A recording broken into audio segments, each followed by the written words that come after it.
आपके सामने कुछ सेंटेंसेस दिखाई दे रहे हैं जो स्पोकन इंग्लिश में यूज किए जाते हैं। हिंदी में देखिए कि जैसे मुझे आजकल खाना बनाना पड़ रहा है। तो यह जो वर्ब का फॉर्म है बनाना पड़ रहा है, अब इसको एक्सप्रेस करने के लिए इंग्लिश की कौन सी वर्ब फॉर्म आएगी। अब इस सेंटेंस को देखिए कि यह खाना खा खा कर मैं बोर हो गया हूँ। तो अब यहाँ पे खा खा कर, इसके लिए क्या हम यूज़ करें, कौन सा फॉर्म यूज़ करें हम। या फिर आप ये कहते हैं कि तुम्हें ट्रेन से जाना अच्छा रहेगा, तो जाना अच्छा रहेगा, इसके लिए क्या। देखते ही देखते वह गायब हो गया। तो यह जो देखते ही देखते है, अब इसके लिए हम कौन सा वर्ब फॉर्म यूज़ करें या फिर कौन सा इडियम यूज़ करें। और इस सेंटेंस को देखिए कि रविवार को यहाँ दुकानें बंद रहती हैं। तो अब देखिए एक पर्टिकुलर वर्ब आ गया, रहती हैं। अब इसके लिए हम कौन सा वर्ब यूज़ करेंगे। फ्रेंड्स, यह वीडियो काफ़ी इंपॉर्टेंट होने जा रहा है क्योंकि we are going to discover all these things in this video. So let us start this video. आइए फर्स्ट स्ट्रक्चर लेते हैं, फर्स्ट प्रॉब्लम लेते हैं।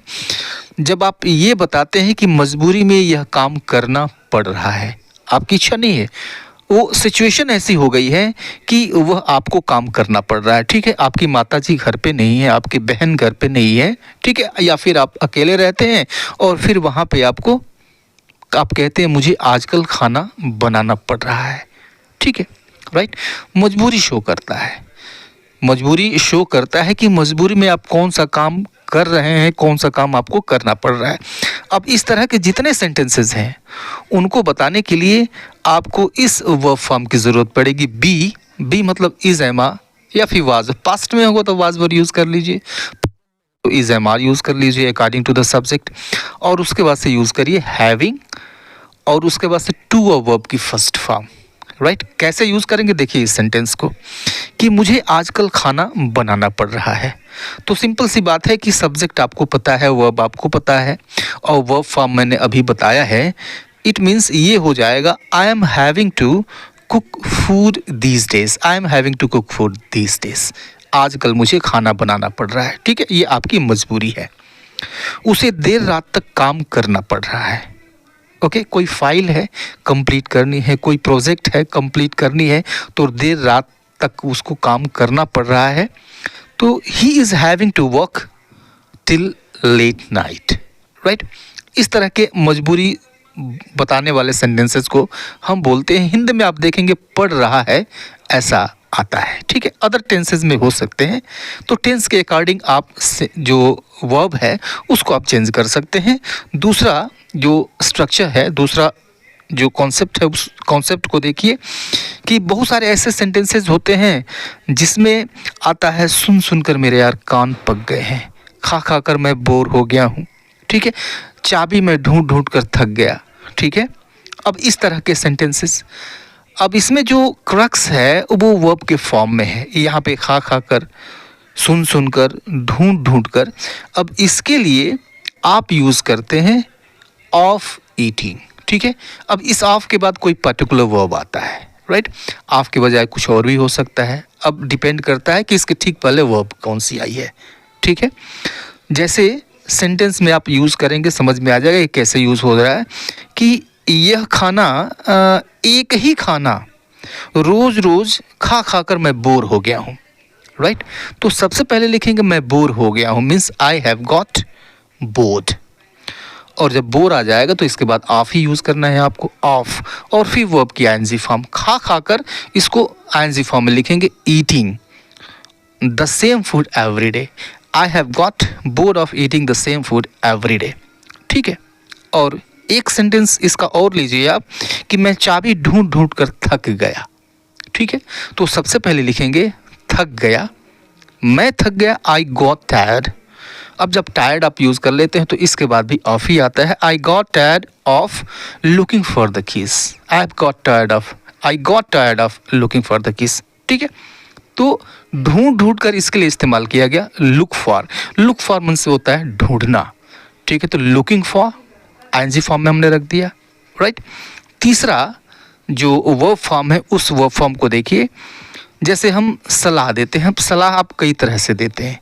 एक तरीका यह भी है कि तुम्हें ट्रेन से जाना अच्छा रहेगा, या फिर कहते हैं अच्छा रहेगा तुम ट्रेन से चले जाओ, राइट। यह एक सलाह है।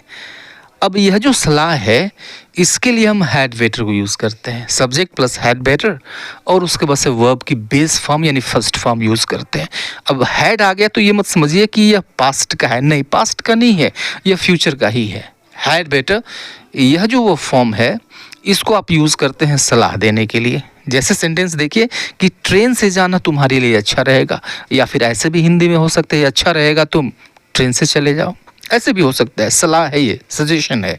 Means you had better go by train, you had better go by train. तो हैड बेटर हमने इस्तेमाल किया, और उसके बाद से वर्ब की बेस फॉर्म, ठीक है, जो हमेशा रहेगी, राइट। और अच्छा रहेगा 2 दिन की छुट्टी ले लो, अच्छा रहेगा तुम 2 दिन की छुट्टी ले लो, ठीक है, यह भी एक सलाह ही है, सजेशन है। तो you had better take 2 days off, you had better take 2 days off, right. तो सलाह, ये सलाह देने के लिए यूज होता है, हैड बेटर प्लस वर्ब की फर्स्ट फॉर्म। आइए फोर्थ कॉन्सेप्ट देखते हैं, फोर्थ स्ट्रक्चर। जैसे कुछ सेंटेंसेस में आपको दिखेगा कि देखते देखते वो गायब हो गया, ठीक है। तो अब इसके लिए जो देखते ही देखते, इसके लिए हम यूज़ करते हैं in the blinking of an eye, sorry, in the twinkling of an eye, in the twinkling of an eye, या फिर इन नो टाइम। तो सामान्यतः ईडियम आप यूज़ करिए, जो सेंटेंस बनेगा वो खूबसूरत बनेगा, अच्छा बनेगा।